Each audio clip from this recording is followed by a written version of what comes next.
Okay, time to start. Hello everybody. Welcome to the first afternoon session of the first day of the conference about Columnstore indices in SQL Server 2012 and 2014. My name is Dejan Sarka, and instead of talking too much about me, I would just like to show you something you maybe didn't know about my country, which is Slovenia. So this is interesting piece of statistics. Didn't know this, but apparently, men in Slovenia are doing more housework than in any other developed country in the world. So, for example, in UK, you see men work 66 minutes per day, while women work 133 minutes per day, while in Slovenia men work 114 minutes per day doing the housework. So please read the last statement. Ladies' flights to Ljubljana start from 50 pounds. And for men, I don't know whether this is really something to be proud of, but this is how it goes. Okay, so what are we going to talk about? I'm going to do a pretty strong theoretical introduction. So I want to talk about data warehousing problems and why do we need different solutions. And then we'll go more to the practical side and talk about Columnstore indices in SQL Server 2012 and then what's new in 2014. And also mentioned batch processing in both versions, 2012 and 2014. And I will start with this table. I'm pretty sure you all have learned about algorithms complexity, but it seems like that sometimes we are forgetting these kind of tables. We are forgetting because with modern hardware we expect that everything is solvable with hardware overkill. And we have a lot of memory, and we have SSDs and whatever. And especially if we go to the cloud, we have all resources we can pay, right? Well, it's not that simple. You see, these are pretty realistic numbers. So, for example, let's say that we have linear algorithm, complexity is linear, and let's say that for 1,000 objects, we need 1 millisecond of processing time. And this is pretty realistic. This is a pretty fast server hardware that can do this. It's faster than my notebook can do. And what does it mean? You see, first, how do we express this complexity? We try to express algorithm complexity as a polynomial function of number of objects it has to deal with. And we define complexity by the leading element. So if leading element, degree of leading element is 1, then we talk about linear algorithms. Now, of course, this means that with more objects, the processing time grows linearly. So for example, for 1 billion objects, such a server would process them in 15 minutes. This is still acceptable. And of course, linear problems really can be solved with hardware overkill. If this is not fast enough, just buy better hardware. Twice faster, you will process the same amount of data or same amount of objects in half of the time. Well, already quadratic algorithm becomes much more problematic. So with quadratic algorithm, we would need 1 second to process 1,000 objects.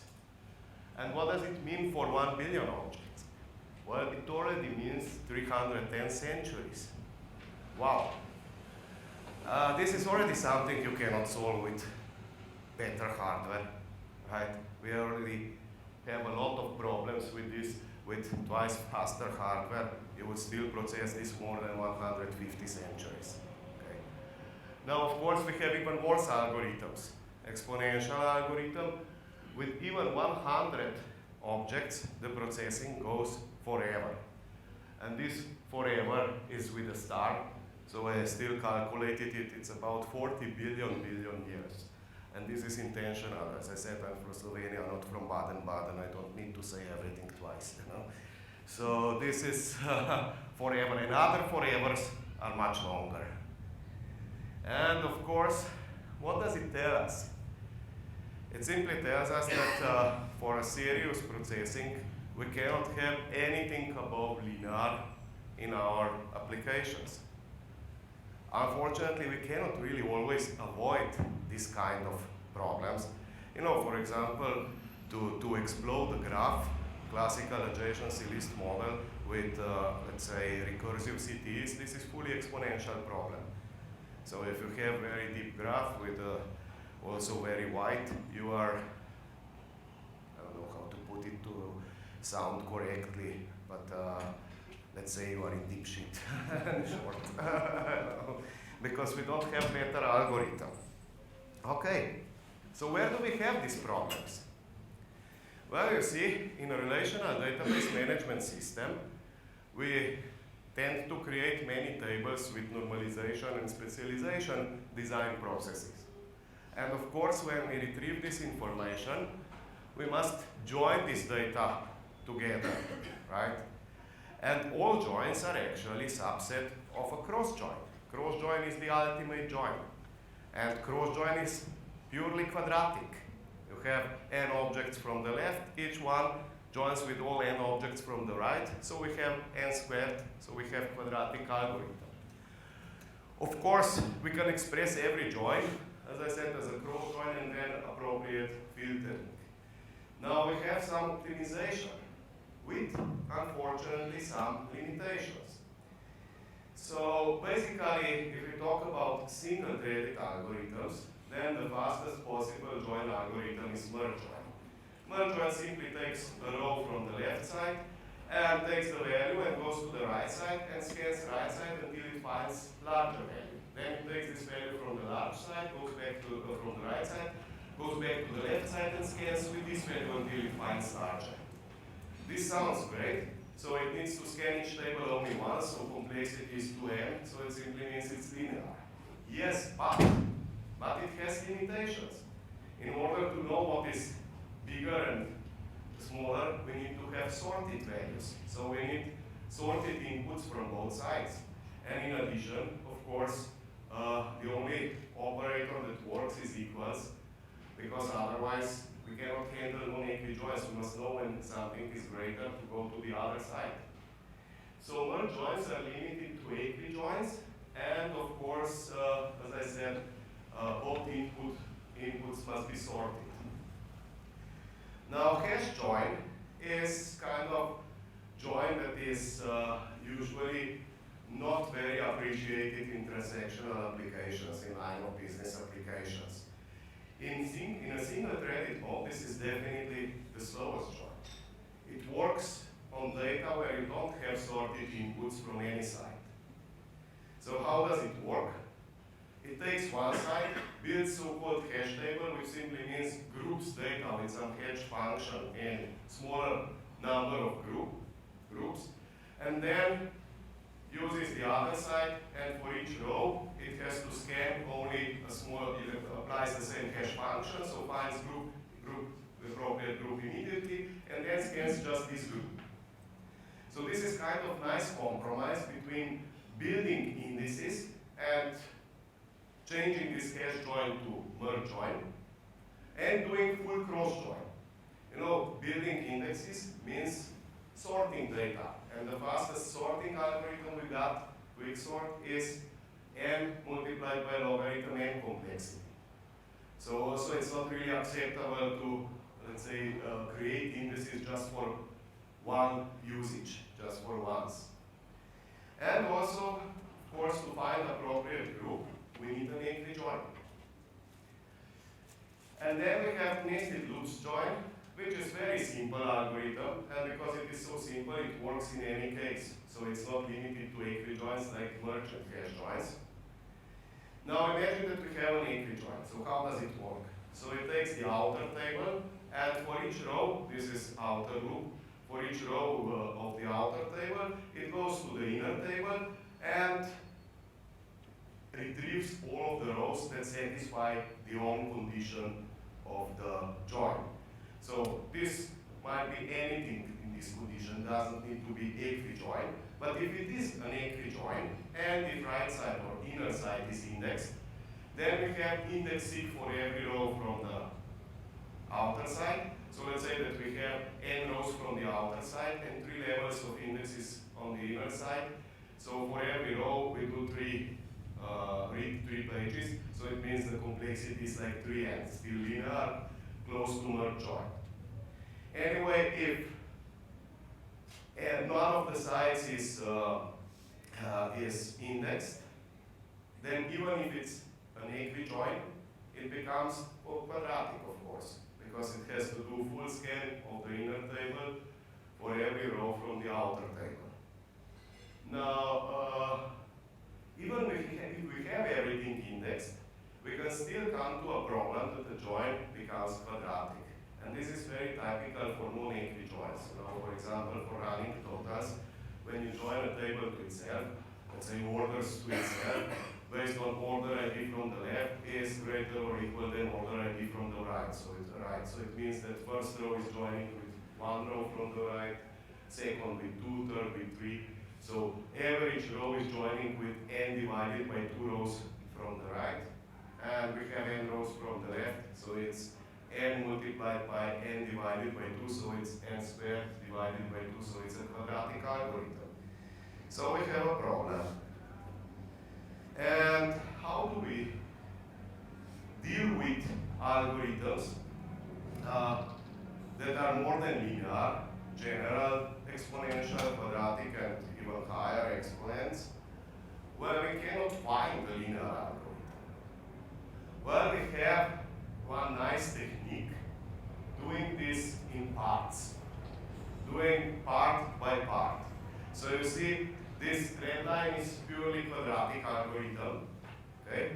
And the blue line is purely linear algorithm. Now, if you do execute quadratic algorithm part by part, it simply means you are always operating on a smaller amount of objects. So you stop this quadratic function before it starts raising very quickly. And you can get close to, let's say, very close to linear performance. Depends how many parts you define. You can kind of simulate that you have a linear algorithm.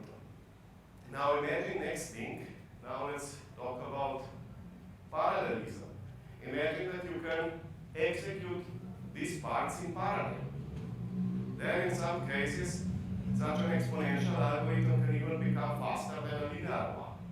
And this is the way how you optimize exponential algorithms when you don't have or don't find appropriate linear one.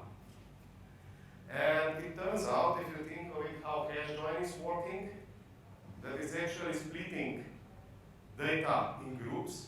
Turns out that, of course, hash algorithm can be easily parallelized. Please notice it parallelized, not parallelized. Okay?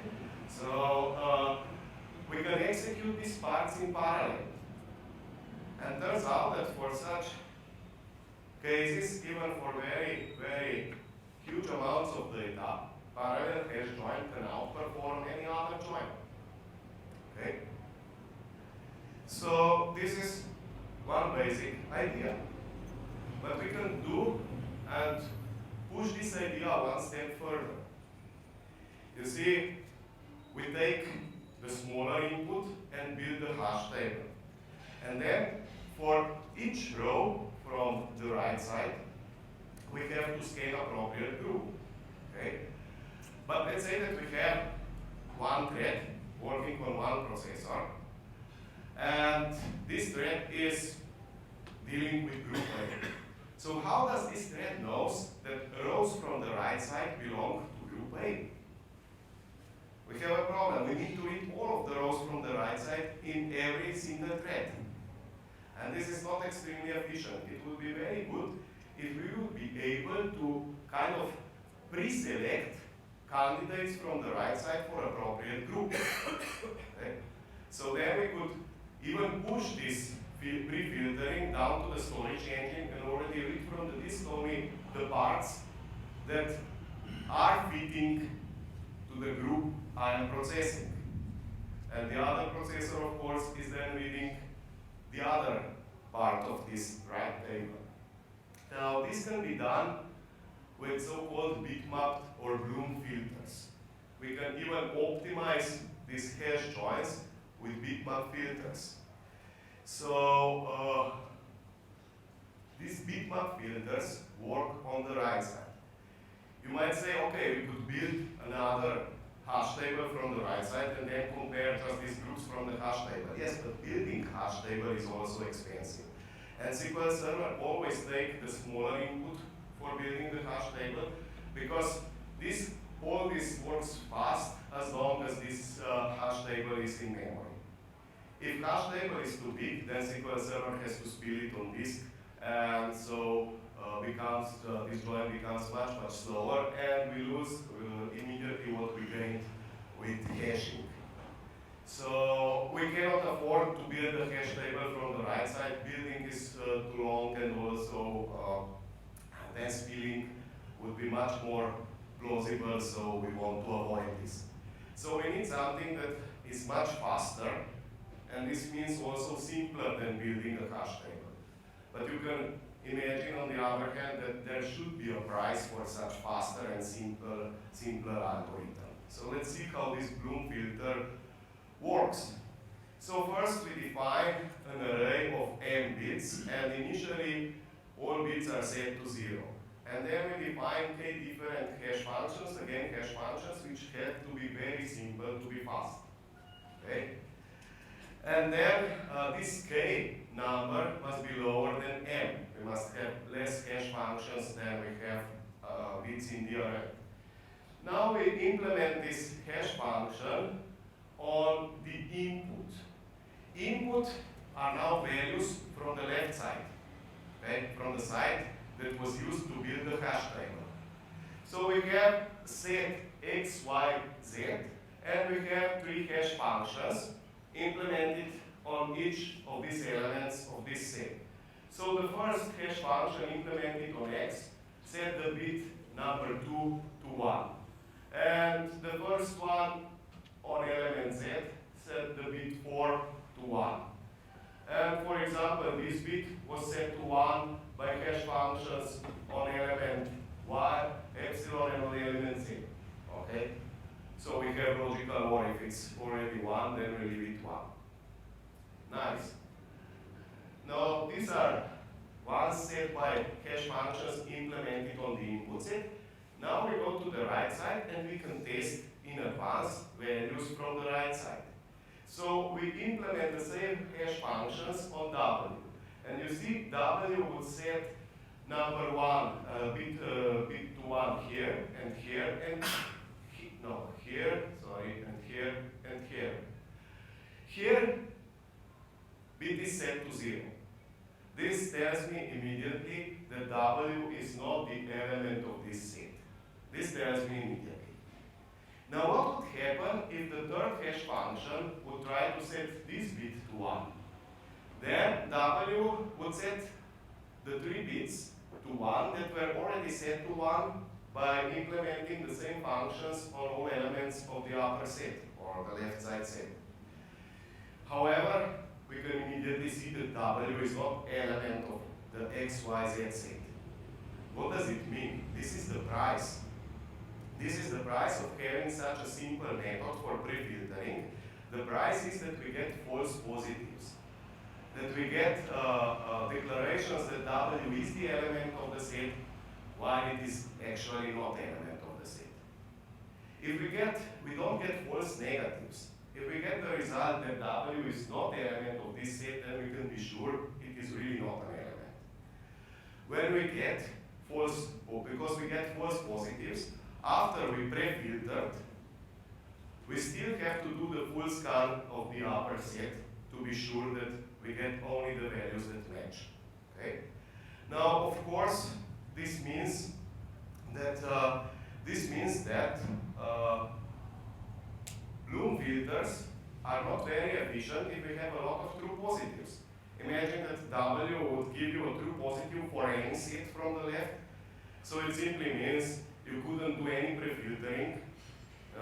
You should try and read all of the rows, so it doesn't help us much.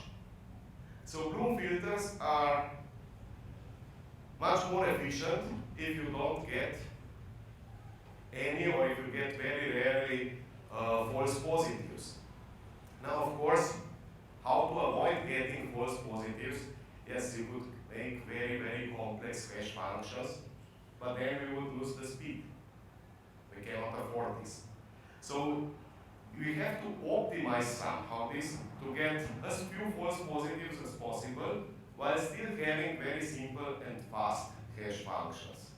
Now I will not go further into details here, but just think of it. If data is pre-sorted, then it's very simple to get very efficient hash functions like module or something.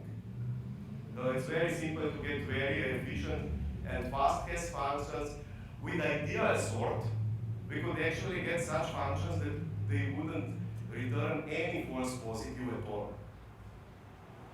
Okay?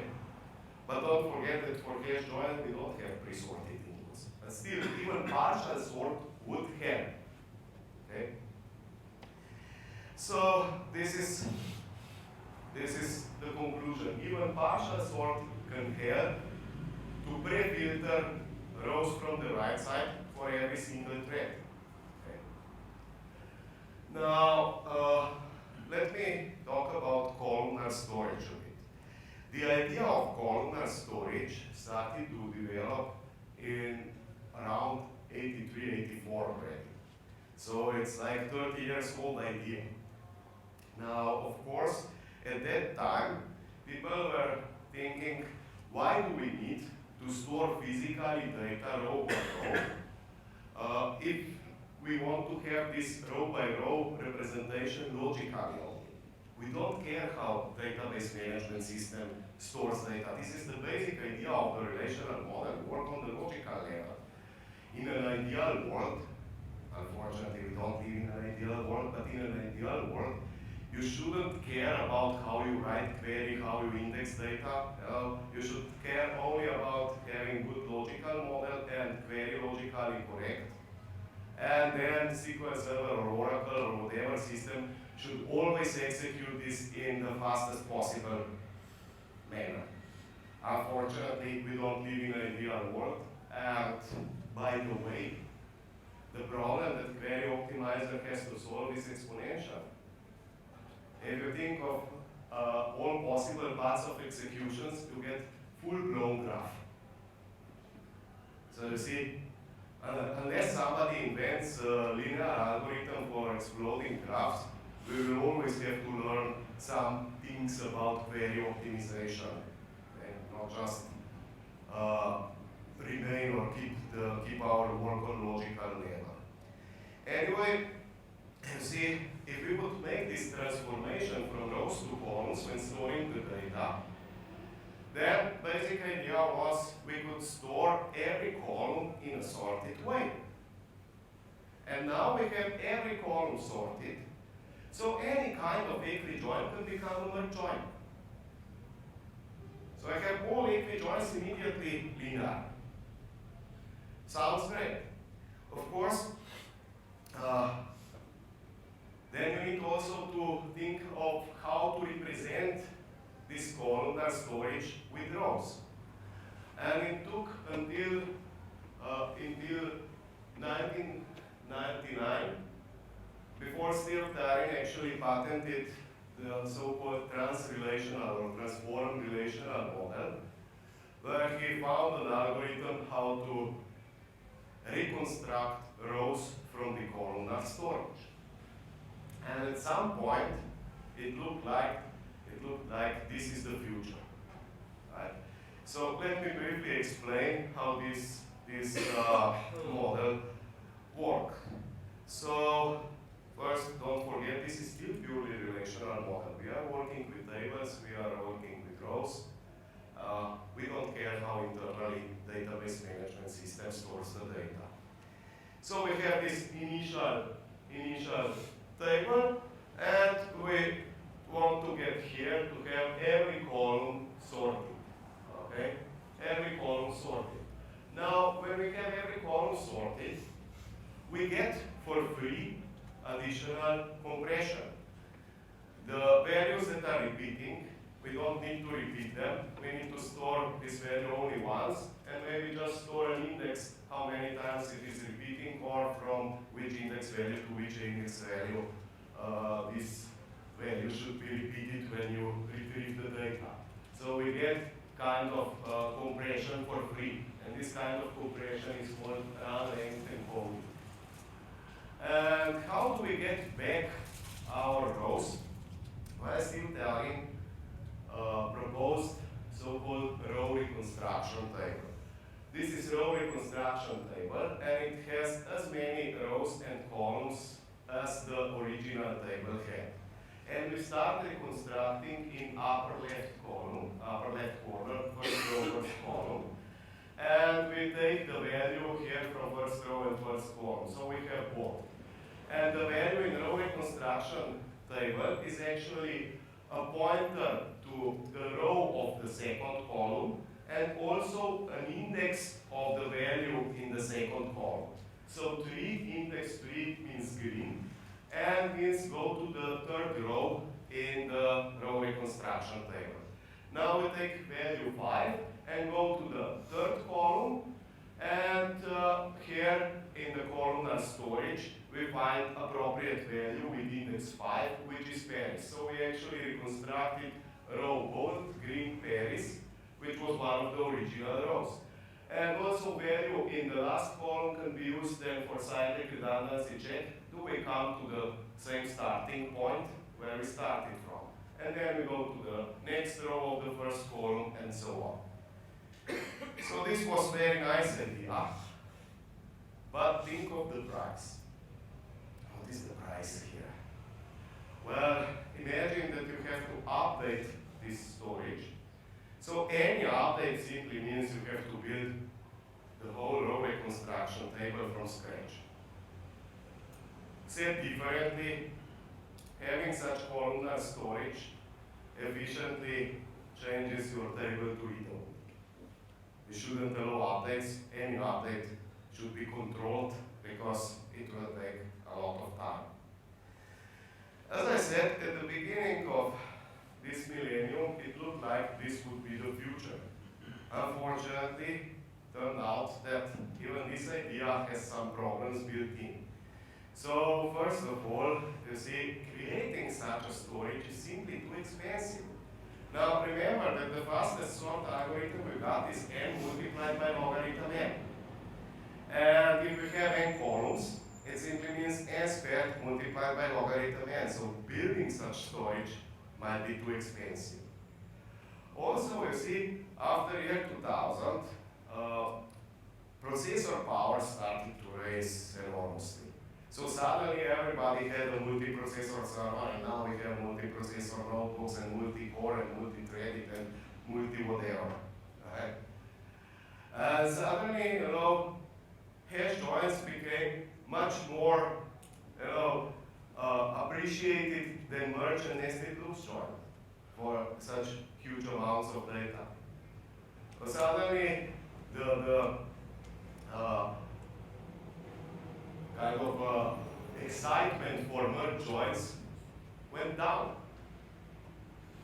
So this was kind of dead born child, but still we can learn something from this idea that reconstructing rows is expensive, so it efficiently means that columnar storage makes table read-only. And the second thing, if we have data at least partially sorted again, I'm not talking about optimal sort because this might be too expensive, but if data is at least partially sorted, we can get additional level of compression, run length encoding. Okay. So what kind of other compression do we have? Before SQL 2005, we had only variable length data types. Okay? Varchar, var binary, and varchar. In SQL 2005, I think it was respect 2, also var decimal was added, so we could store also decimal values in a variable format. SQL 2008 brought two additional levels of compression, so-called row compression and page compression. By the way, just a short comment here. Analysis services, which was called ONAP server, at that point was present in SQL Server Suite already in version 7.0 in '98. And analysis services had much better compression than SQL Server until Columnstore indices in 2012. Now you might ask yourself, so why didn't Microsoft take this compression from analysis services and implement it in SQL Server? Well, because Microsoft knows what they are doing. They know what they are doing. Actually, you see, analysis services is a very specialized product that knows that data will be updated once and then read mostly. And compression helps here a lot because you are lowering this IO. SQL Server is more general product, so of course it used also for updates. And with compression, you are slowing down updates. So before updating data, you have to decompress it, update, and recompress it. So that's why was Microsoft very careful and introduced these compressions step by step together with development of hardware. So simple. So for 2008, they realized, okay, we can introduce some better compression in SQL Server database engine as well.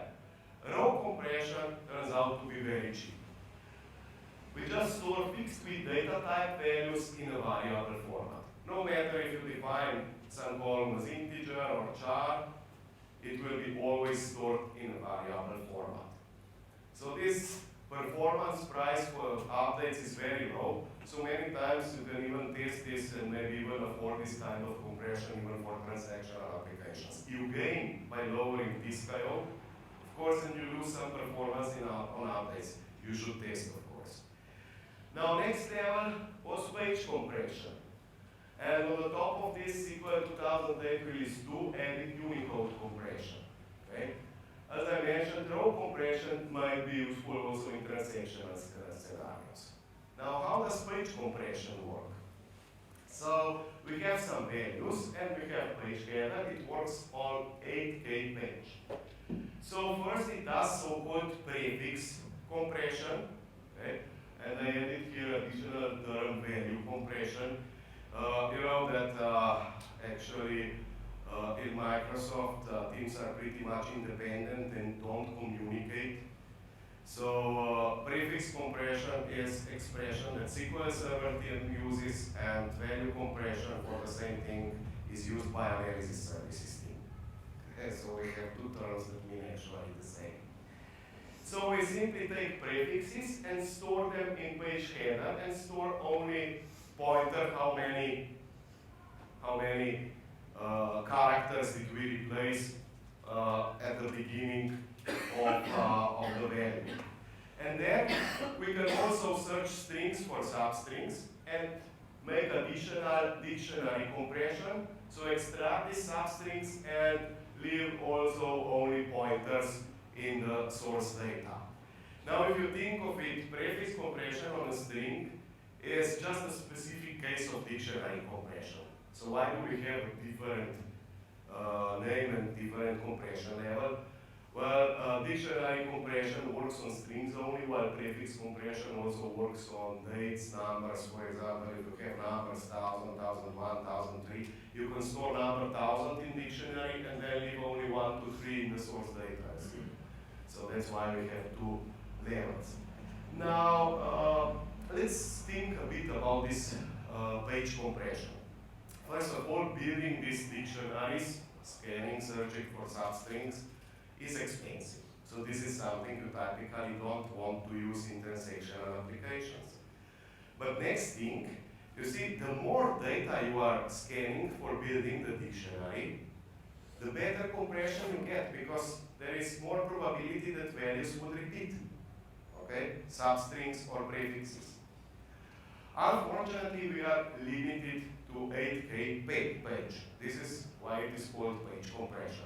But we got this idea, if we would be able to work on bigger amounts of data, we would get better compression than page by page, okay? Unicode compression, of course, you know that in average Unicode characters are stored in average in 2 bytes. However, they are actually stored in anything between 1 and 6 bytes. So the idea of Unicode compression that was introduced in SQL Server 2008 release 2 is let's store also Unicode data with the minimum amount of bytes needed. And of course, this is very cheap as row compression. So there is no additional switch, you know, to get row or page compression, you need to alter table. There is no additional command or switch to get Unicode compression. From 2008 release 2, all newer versions as well, 2012, 2014, you get Unicode compression automatically as soon as you turn on row or page compression. Because the performance impact on updates is so small. And of course, savings depends on language. In English, every single character fits in the first byte, so you can expect like 50% of additional compression for Unicode strings. And in Japanese, unfortunately, you can expect only around 15% of additional compression. The performance penalty is very low. Now I want to introduce one more compression algorithm. Remember, we have now many algorithms as well already. Row, page, run length encoding. LZ77. So this is so-called sliding window dictionary encoding. It simply doesn't care about the semantics of the data. It looks on the data as stream of bytes. And then takes sliding window over this stream. And then sets the coding. Okay, I will just, this is formal definition. You can read it. I will wait for a second and then I will show this graphically. It's easier to understand. So this is just the formal definition. You also have a PDF version of this slide, so you can always read it. Let me explain this graphically. So we have this byte stream, A, B, C, B, B, A, B, C. And these are the positions. So we start in the first position, and of course, we store in the compressed string, we store the first byte, and pointer, which says this is the first byte, so pointer is kind of empty. We are not pointing anywhere. Then we take the second byte, and we see that value A already appeared in my compressed string. So I can just move one character back and take one character and get the same value. So we just leave the pointer 1, 1. And then next value is B. So this value didn't appear in the string yet. So the pointer is empty. And we store value in our output. The next value is C. So again, this value didn't appear yet. So we just put the null byte pointer and the actual value in the output. Now we have value B again, which appeared in the string earlier. So we just store the pointer. Go 2 bytes, 2 characters back, and 2 positions back, and take 1 character. Of course, so far you would think this sounds stupid. I'm storing more bytes for the pointer than for the initial string head, right? Okay, let's take this B value once more. So we go 1 byte back, take 1 byte. But look at this now. Now we have string ABC, and string ABC actually appeared here. So you see, now we can just put the pointer, go 5 bytes back, and store ABC. You see, and check 3 bytes. Now the pointer is already shorter than the substring, so now you see that it makes some kind of sense. Okay. And again, if you think that this would be at least partially sorted, again this kind of encryption would give you better results. Okay.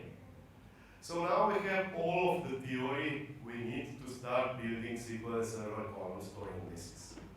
Now we know why we are doing this.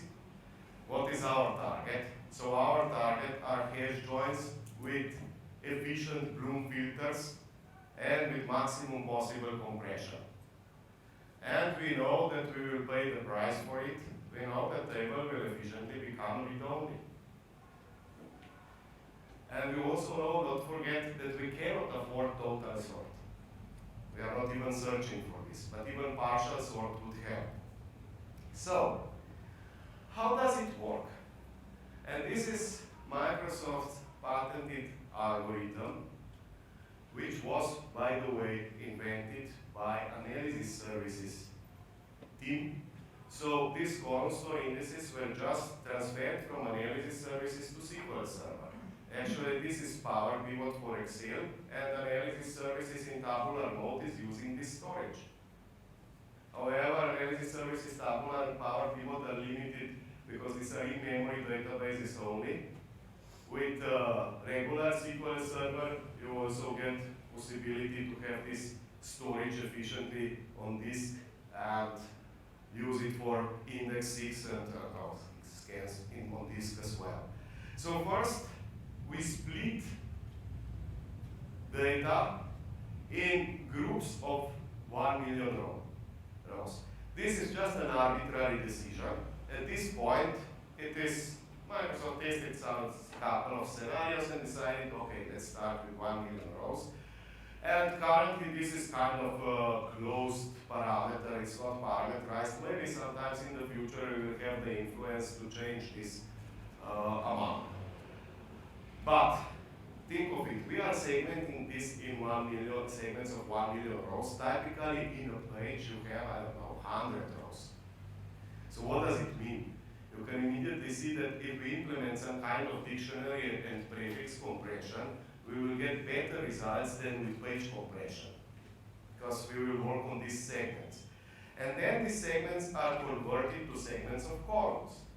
And first of all, now because you are doing 1 million by 1 million, you are doing on this subset of data, so also sorting shouldn't be so expensive. Okay? But don't forget that because we are working on segments, even if we do total sort of every single segment, we don't get total sort over all table. We already lost possibility to have total sorting. So row groups are then converted to these column segments, right?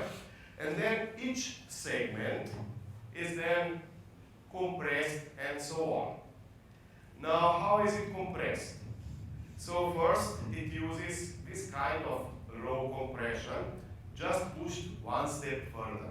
Instead of storing the data using the minimal amount of bytes, we store data using minimal amount of bits. So we go on, let's say, row compression on bit level. And then we go to encoding values to integers, if possible 4-byte, if not 8-byte integers. And we have dictionary-based and value-based. And now I put value as the first term and prefix in parentheses, because now we are talking about storage that was defined by analysis services team, so it's appropriate to use their terminology.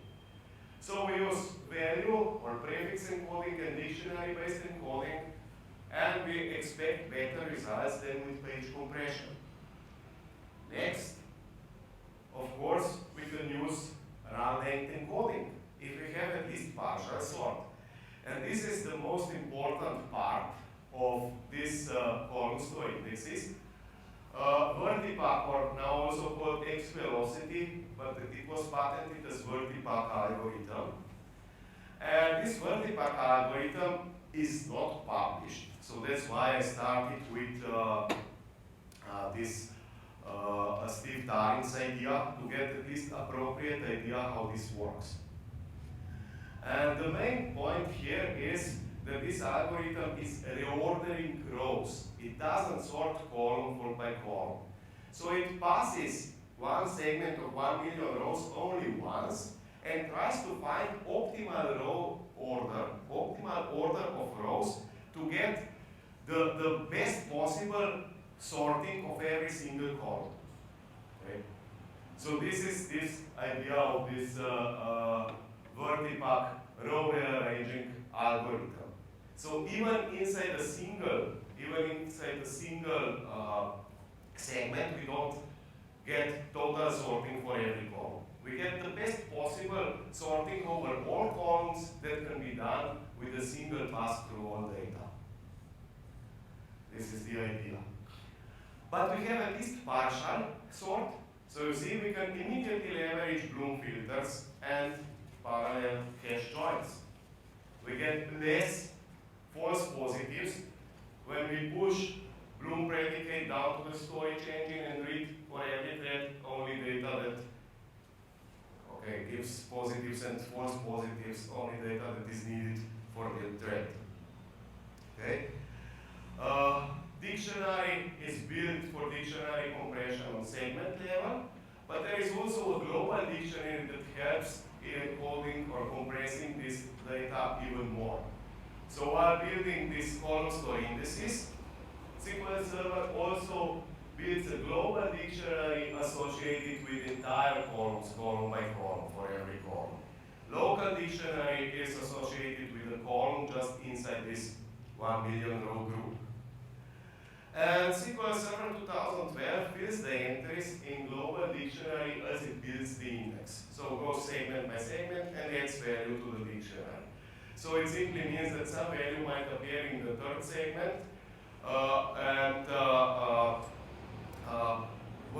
was not used earlier, right, for global dictionary. So it might be that you don't get the best possible global dictionary.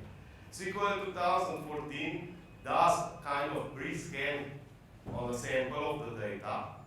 So it builds somehow better global dictionaries. So it samples the data for each column and picks the values from this sample that should be included in global dictionary. So we get even better this kind of page dictionary and prefix compression. Finally, SQL Server 2014 adds so-called archival compression, which is the last algorithm I explained, LZ77, with defined 64 kilobytes sliding table. And this can be implemented on the whole table or just on some partitions, because you can also use table partitioning. Okay. Now, for gathering statistics about these column values, SQL 2014 has two algorithms. This cluster sampling, which means a set of row groups is randomly selected, and then random sample of rows within each group. This is sampling for building dictionary. For query optimizer, we have regular sampling, regular statistics. So this is just introduced new sampling just for building this global dictionary. And now, let's go and talk about actual implementation. So in SQL Server 2012, we have only non-clustered Columnstore index. And we have this limitation. There can be only one per table. If table is partitioned, this index must be partition aligned. And this is the price we knew that we have to pay. Table becomes read-only. Only partition switching is allowed, so together with partitioning, you can still update our portions of data. Okay? Also, we have many unsupported data types, many unsupported data types. And why? Well, the answer on this question is very simple. Because this storage was created by an analysis services team who didn't care about the data types that exist in SQL Server. That's it. So we have many unsupported data types. Now, SQL 2014 added clustered Columnstore indices. And remember that clustered index means it's table itself. So in 2012, we still have row storage, and on the top of it, non-clustered Columnstore index. So we kind of repeat all of, we have redundancy. All of the data is kind of copied to this non-clustered Columnstore index. In SQL 2014, we can store data in a table as a heap, as a clustered, regular clustered index balance tree, or as a Columnstore clustered index. So we don't need any additional heap or balance tree. And of course, we don't need any additional non-clustered indexes. Now, of course, with this storage, we must be able to identify each row, because otherwise we wouldn't be able to answer the queries that search for a single unique row correctly. So SQL 2014 adds so-called bookmark, unique type ID within a row group, within 1 million rows, so it's simple sequence number, simple integer. And look at this, wow! In SQL 2014, this clustered Columnstore index becomes updatable. Well, how is this possible if we know that we need to reconstruct rows from columns? Well, it's still not possible. It's still not possible. What SQL Server does is, I will show this later, creates delta storage, which is regular balance tree storage. And here is where the updates go. And for deletes, it just marks these elements rows as deleted. We still have some unsupported data types. However, the amount of supported data types has raised. This is important. We are slowly getting there. Also, index build is kind of memory optimized. In SQL Server 2012, the index build was always multi-threaded. So SQL Server uses as many processors as there are available at the moment when you start building the index. And in each thread, you are processing one row group. And each thread needs enough memory for the whole row group. In SQL Server 2014, this is still the same. Just one big difference, if there are not enough resources, let's say if Windows operating system takes some threads from SQL Server, then building such an index in SQL Server 2012 would simply fail. In SQL Server 2014, the number of threads goes down. So just the index build process is taking longer, but it is doable. Now, how do updates work? We have this Columnstore storage, right? And this is immutable. This is still immutable. We cannot afford online updating here. But then we have regular balance tree for data storage, and we have additional balance tree pointing out to rows that were being deleted. So just pointers. And how does insert work? So the new rows are inserted into a data store. And delete.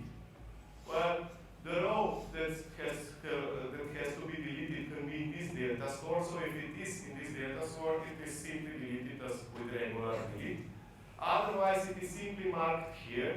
And then when reading, SQL Server is just skipping data from this row. So it is logically for us deleting. And update is of course split into delete and insert. And merge, even merge works, which is then split into delete, insert, and update, which is then further split into delete and insert. So we efficiently get updatable clustered Columnstore indexes.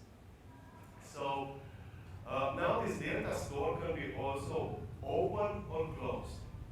So when we are inserting new rows there, it is open until we reach approximately 1 million rows. There is a fixed number, okay? And after that, it is closed.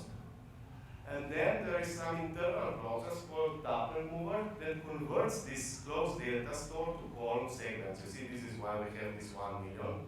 And we simply generate new column segment. And this is kind of background process, new in 2014. It by default starts every 5 minutes. But you can also start it manually with alter index reorganize. So you convert closed data store to columnar storage, and then it becomes read-only. Now, bulk inserts also go to an open data store. However, with bulk inserts, if you insert less than 100 kilobytes of data, it goes to an open data store. If you insert more than 100 kilobytes of data, then this data store is closed and immediately converted to columnar storage.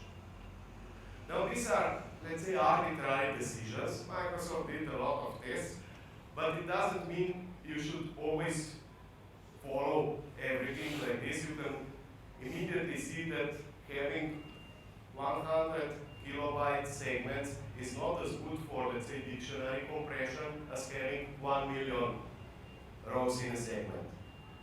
Okay? So basically it means that you should do, if possible, bulk inserts in pages around 1 million rows, closer to 1 million than to 100,000. Also, with a lot of updates, you see, you have a lot of new columnar segments that didn't participate in building the global dictionary. So overall compression might drop. The level of compression might drop. So might be also necessary to rebuild the whole index occasionally to get the best overall compression. Now I will switch to demos.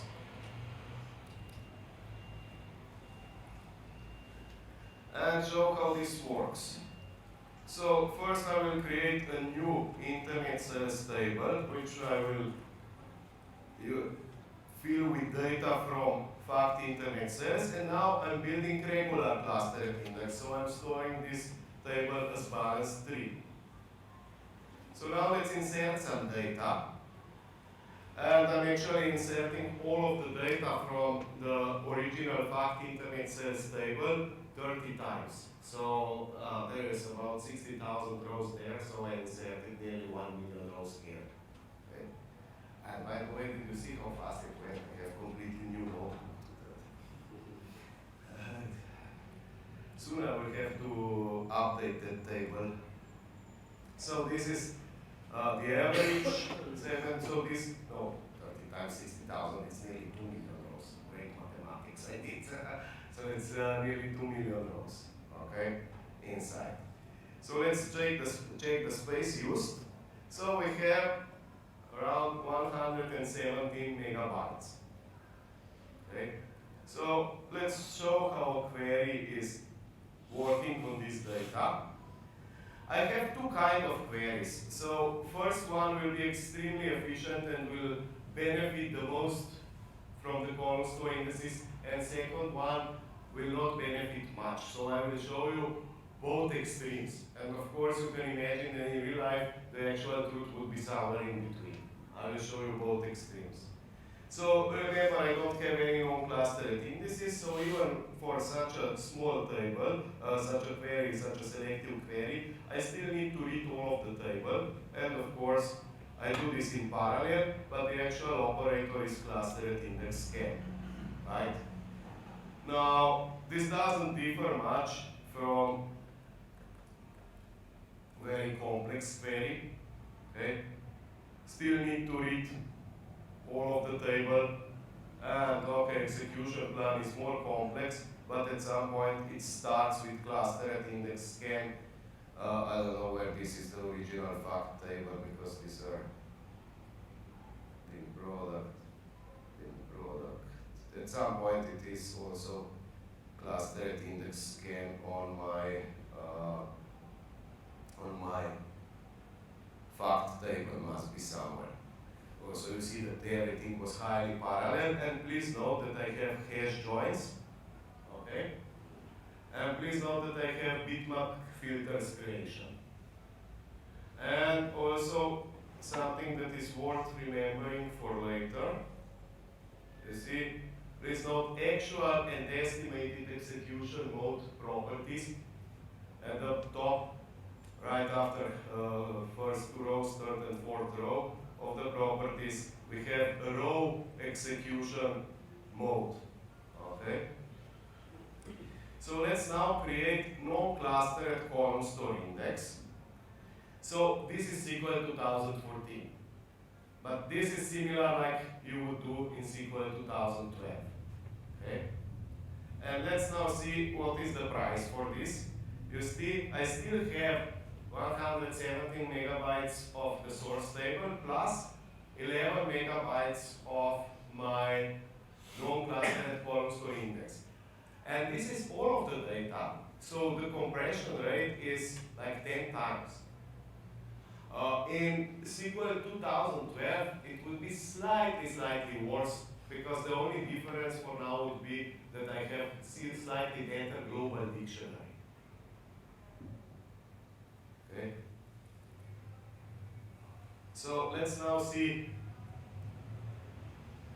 Let's now execute the same query without actually using the non-clustered column store index, ignoring it. So we should get something similar that initial query did. So we get something similar here as well. Okay? And we get row execution mode, but highly parallel anyway. So complex query without this non-clustered column store index. I think this is the longest option in SQL Server for now. Option ignore non-clustered column store index. Okay? So we get again full scan and similar plan as earlier. Okay, right? Similar plan. Just please note this, that I didn't explain row and batch execution modes yet, but I already get batch execution mode. This is new in 2014. Where if you ignore non-clustered column store index in 2012, you always get row execution mode. 2014 can jump to batch execution mode, which is better for some cases, but I will explain this later. Now just take my word that it is better in some cases. Okay. Also, we are using hash joins, right? But there is no bitmap operator anymore. Bitmap operator is now simply hidden in 2014.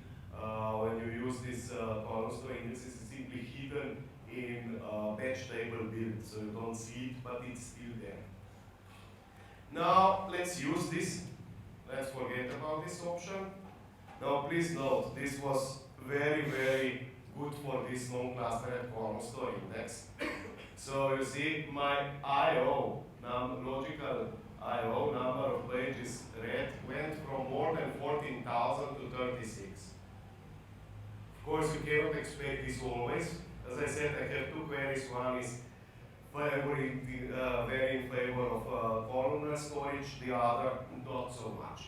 And I get, you see, column store index scan, still in row mode, okay? Hash match, we didn't even need to use batch mode yet, okay? Because we had such a selective query, and columnar storage turned out to be extremely efficient. So let's now try with the complex query, which doesn't favor columnar storage much. So what we get is, so the big number, we get slightly less. This I/O, we had 14,000 something, we have nearly 11,000 now.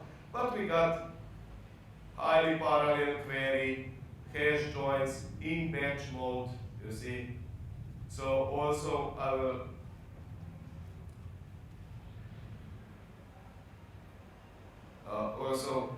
explain this later, but CPU time went off. Now, next thing, let's drop this non-clustered index, and let's now change the storage. Remember, now I have only balanced 3 clustered table. Now I'm changing the storage to clustered column store index. And remember that if I will do total sorting, this could take hours, if not days. Okay? Let's check the space used. And you see now I have less than 11 megabytes and no index, because this is data. And it turns out that this is even less than no clustered index storage was. So it was even kind of better compression applied because of better global dictionary. Now what does it mean for these two queries? Let's go to simple query. Again, this I/O went down to 36 pages, similarly like with non-clustered column store index. just that this time we scanned cluster at Columnstore index. And again, there was no need to include batch processing because we already filtered out immediately so few rows that there was no need to go for the complex batch processing. Now this is the query that is not in favor of Columnstore indexes. So let's see what will be the result. Slightly better again than with non-clustered index because we have slightly better compression. Execution plan, of course we have a lot of hash operators in batch mode. This is what we expected. Now how do I get this additional LZ77 compression? Well, you simply have to alter index and rebuild with data compression equals Columnstore archive.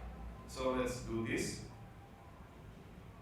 And of course this means complete rebuild, so it takes some time. And let's now recheck the space used. And what happens now? Now I got nearly additional 50% of compression. And imagine, source table was 117 megabytes. Now I have less than 6 megabytes with all of compression and no index.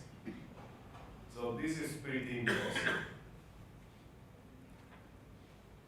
Let's set statistics on and let's see how simple query is working. Well, basically, I got even less I/O, right? But this is selective query, so this I/O was not a problem even with previous compression. Let's see what we gain with the complex query.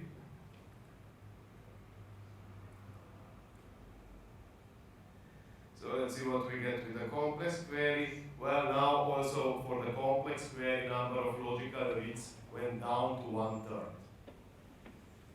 Okay, I will stop for a moment with demo now and go back to the slides. You see, what we did so far is that we reduced disk I/O as much as possible. We implemented all possible compression algorithms. So we reduce disk I/O as much as possible. And we are using highly parallel hash joins with bitmap, pretty efficient bitmap filters. Now, you see, with all of these techniques, we introduced a new problem. Now, this cannot be a bottleneck, or even if it is, we cannot do anything but buy faster hardware. But we are scanning, and scanning is linear algorithm, so we can solve this with the faster hardware. But suddenly, you see, think of what the processor has to do. You see, we use all of the processors. We use highly parallel algorithms. We are building Bloom filters. We are building hash tables. We are decompressing data. Imagine if I have all of these compression algorithms, how much time decompression takes. We are changing columnar storage back to rows to get the row representation.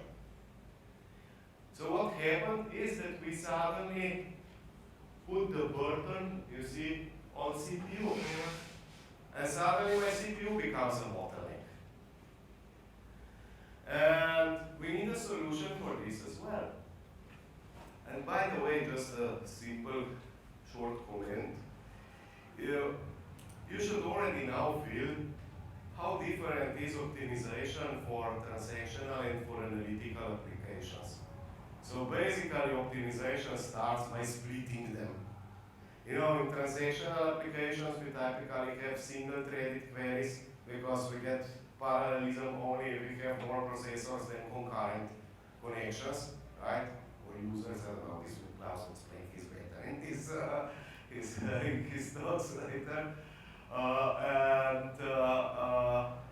Also, with optimization, we are searching for selective queries, index 6, so we are reducing disk I/O. With analytical system, we want to get, of course, also in transactional system, we don't want to see hash joins. In an analytical system, we want to get as many hash joins as possible, as much parallelism as possible. Disk I/O is already reduced, so suddenly we need to do something about CPU. CPU is typically not a problem for transactional systems. we have to do is reduce CPU usage. And the idea is extremely simple, and like all good ideas, many good ideas are really simple ones. So sometimes you even ask yourselves, how comes that nobody got this idea earlier? And this idea comes from SQL Server team, and the idea is simple. Why do we process internally row by row? You know that these operators we saw in execution plan are sometimes also called iterators because they iterate row by row. Not all of them, so iterator is not really correct name. But actually they process data row by row. Now the next idea is why don't we process batches of data? Set of rows at once. So what do we gain with this? Well, immediately what we gain is that we hit processor with metadata, description of this data, only once per batch. And this is true for any operator. So this is immediate gain for any operator. Okay? So basically batch processing is orthogonal to Columnstore indexes. It's not limited to columnar storage. Can support any storage.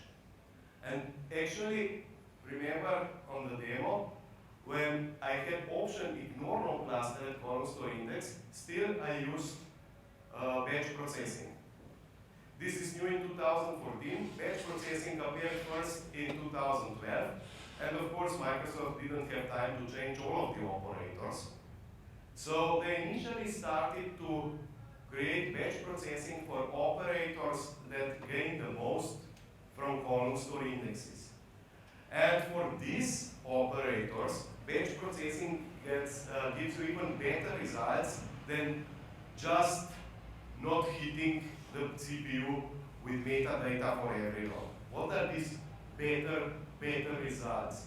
Well, you see, we know that we have at least partial sort.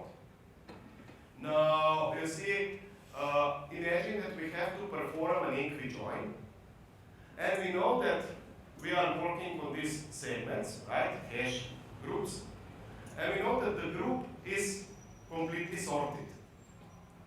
Subgroup can be completely sorted.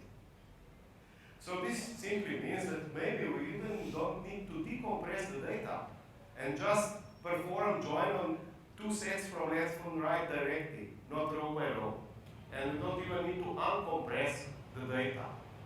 So for such kind of joins, batch processing gives much more than just what you gain by hitting the processor with metadata only once per batch.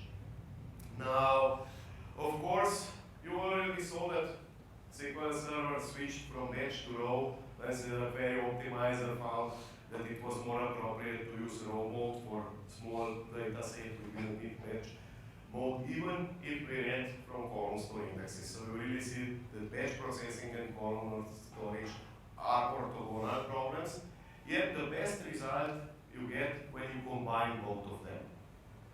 And batch processing, of course, as I said, was invented by SQL Server team, and currently batch is approximately 1,000 rows, and similarly like row segments, which are 1 million rows. This is also fixed for now. Maybe sometimes in the future it will be open for some parameterization if this would be needed. So far, experience doesn't show that you would gain much by changing this number, so it would make a lot of complexity without clear gain. So in SQL 2012, these were the operators that supported batch processing. Filter, project, scan, and of course all of the hashes, but only if hash table was not spilled to disk. No spilling.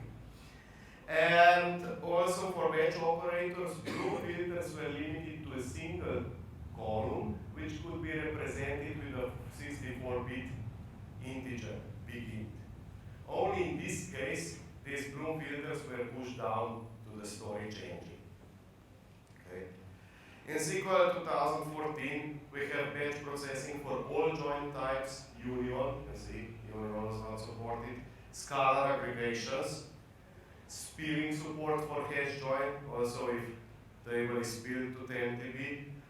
All data is supported for Bloom filters in batch processing, yet Bloom filters are implemented either in the relational engine, which is slower, or pushed down to storage engine, but still only if key columns are integers.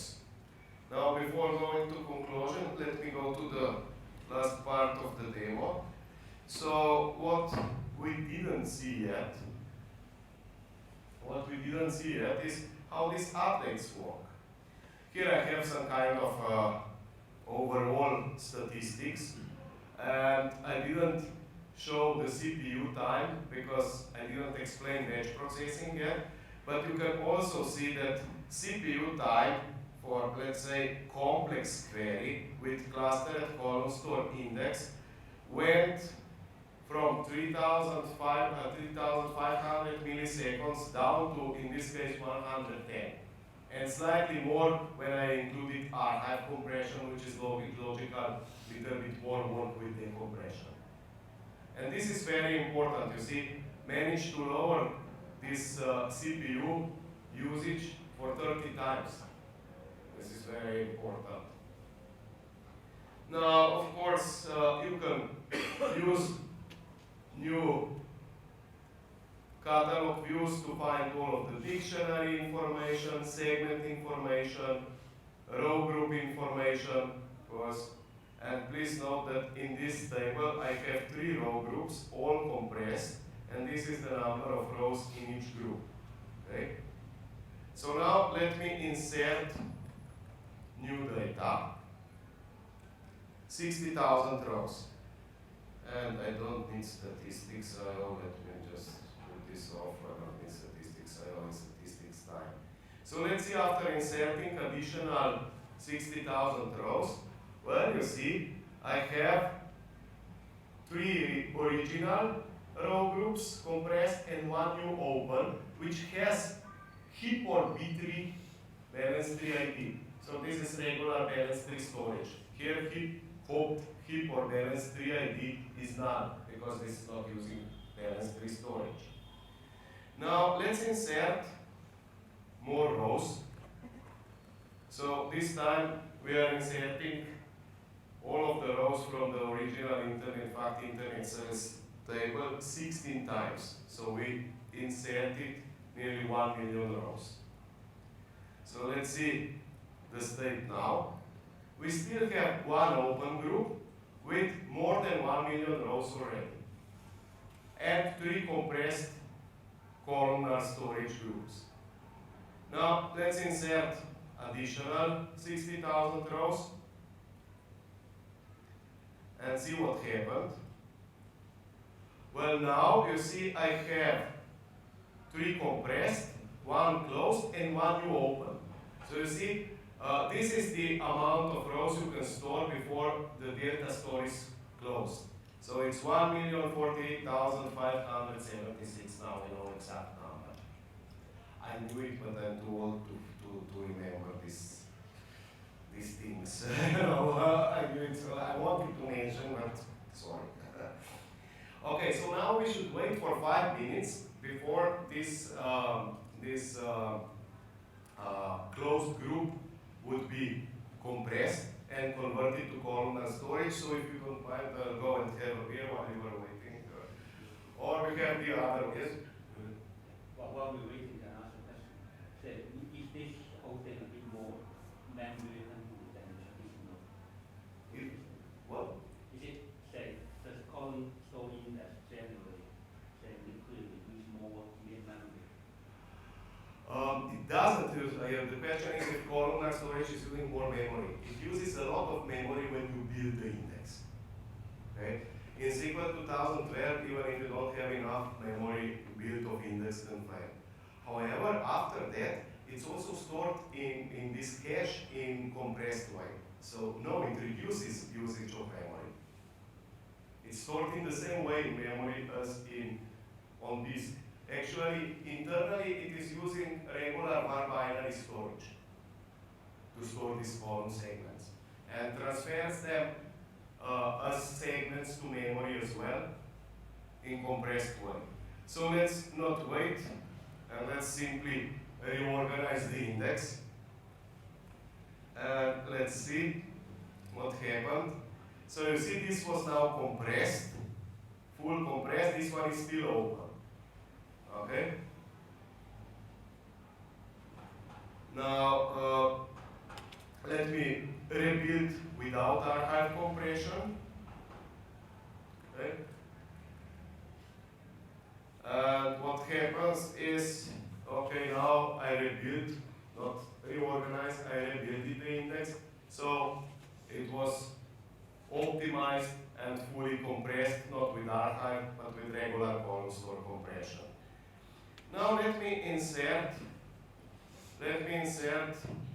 more rows. This time I will just union the data from fact internet cells, so I'm inserting 120,000 and something rows.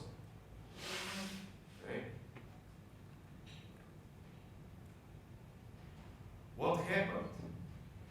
Well, you see, I got insert select, which was actually bulk insert. And I inserted more than 100,000 rows, so I immediately get new compressed storage.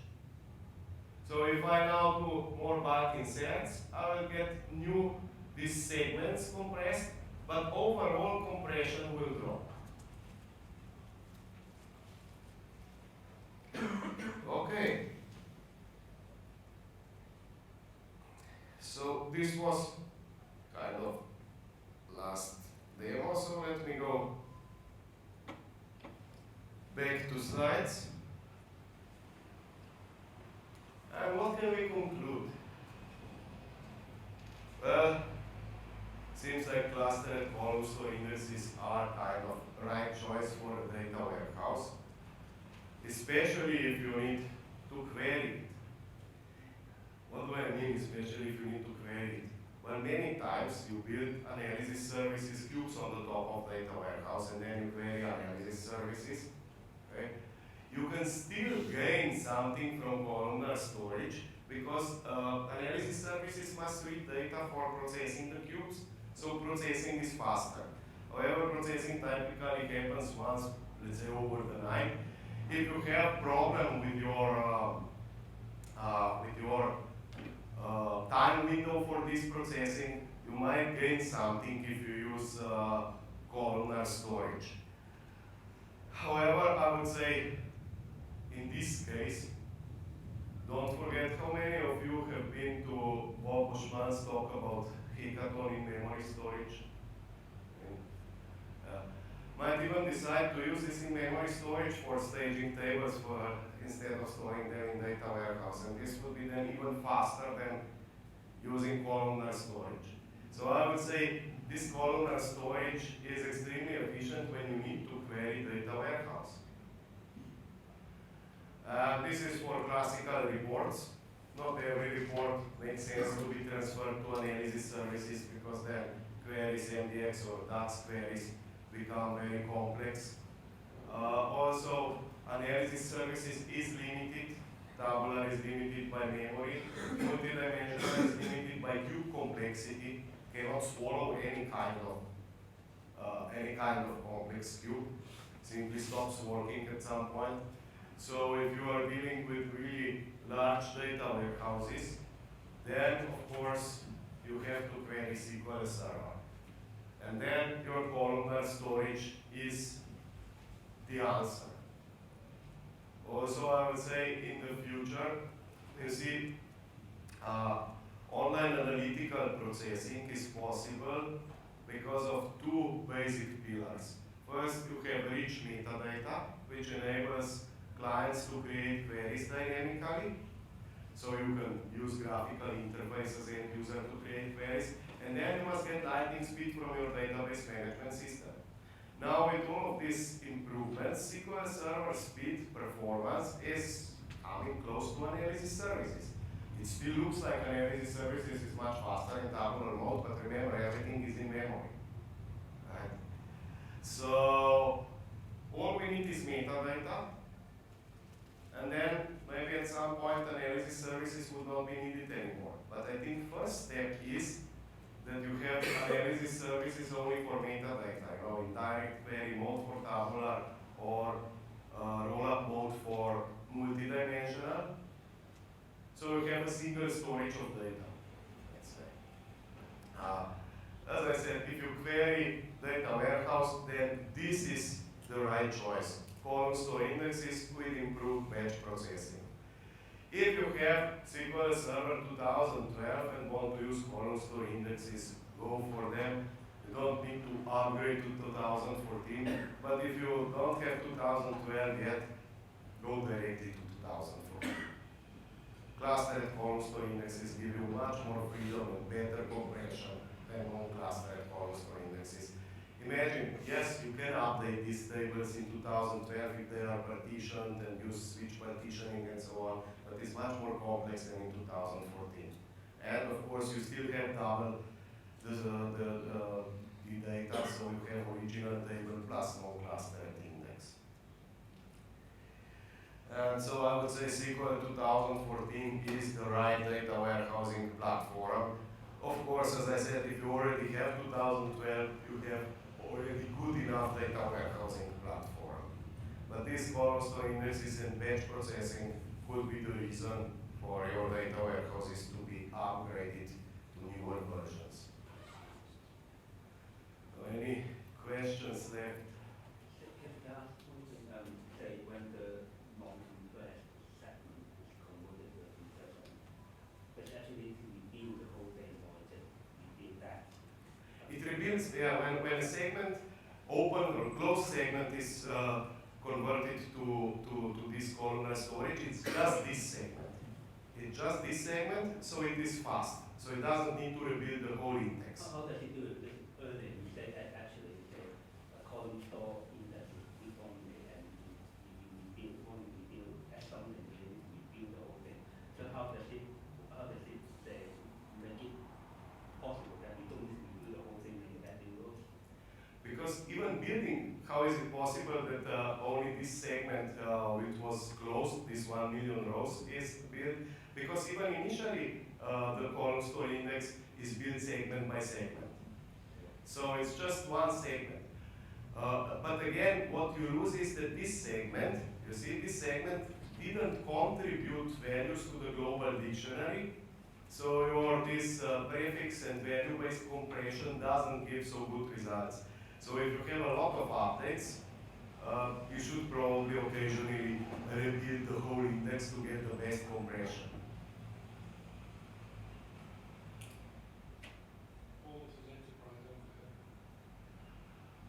Classical question, yes, anything that is fancy and useful is enterprise only. Okay, finally in 2014, there are some new things in standard edition, like more memory support, but basically all of the cool features are enterprise only, yes.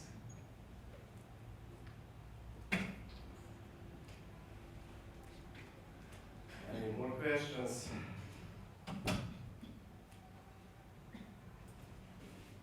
Okay, then thank you